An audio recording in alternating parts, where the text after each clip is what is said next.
ঘন্টা পর মানে আগামী পরশু শুক্রবার হাজারো ছাত্র জনতা নিয়ে গোপালগঞ্জকে স্বাধীন করার উদ্দেশ্যে লং মার্চ টু গোপালগঞ্জ ঘোষণা করছি।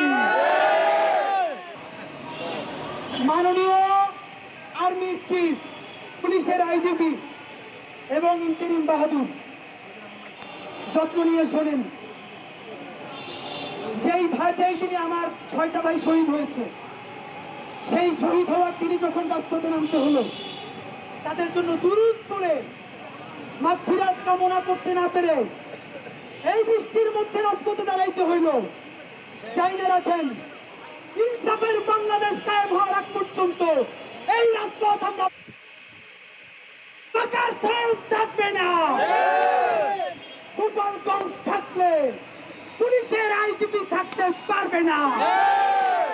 হিসাব সোজা। যারা মত বলেন, ভাইবে দেখেন কি করবেন। সময় আগামীকাল 24 ঘন্টা।